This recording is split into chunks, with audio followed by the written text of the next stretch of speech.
ఆ సాంగ్ చాలా ఫ్రెష్ ఫీల్ని ఇచ్చింది. అంటే you. నార్మల్లీ అందరూ పాన్ ఇండియా రేంజ్ లో వైరల్ అవ్వాలి సాంగ్ అని చెప్పి వై దిస్ కొలవరి నుంచి కానీ ఇలాంటి సాంగ్స్ పాన్ ఇండియా రేంజ్ లో వైరల్ అవ్వాలి, లాంగ్వేజ్ బ్యారియర్ ఉండకూడదు అని అనుకుంటూ ఉంటారు. మీరేంటి ట్రంప్ ని టార్గెట్ చేశారా డైరెక్ట్ యుఎస్ ప్రెసిడెంట్ చూడాలని?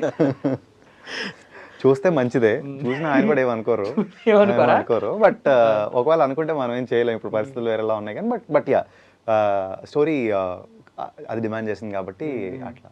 వాట్ ఇఫ్ అంటే ఇప్పుడు ఆ పోస్టర్స్ మనకి ఇప్పుడు డిజిటల్ పోస్టర్స్ ఉంటాయి ఆ థియేటర్స్ లో, యుఎస్ థియేటర్స్ లో, అక్కడ తరుణ్ భాస్కర్ గారిని వాళ్ళతో పాటు కాస్ట్ మెంబర్స్ తో పాటు వెనకాల ట్రంప్ ఫోటో కూడా వేస్తే వేయచ్చు, తప్పలేదు.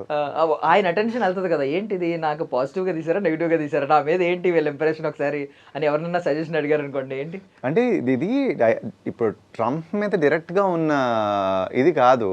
బట్ ఇప్పుడు ఏంటంటే Trump is one situation where a lot of Indians are facing in different ways. So దాంట్లో మచ్చుకో కథ ఇది. It be interesting also no. And even Americans చూసినప్పుడు ఇదేంది ట్రంప్ ఎందుకున్నాడు సినిమాలో, లైక్ మేబీ ఏదో చేసిరు అది సమ్ రిగార్డ్లెస్ ఆఫ్ వాట్ సినిమాకి అయితే Dil feel something about it.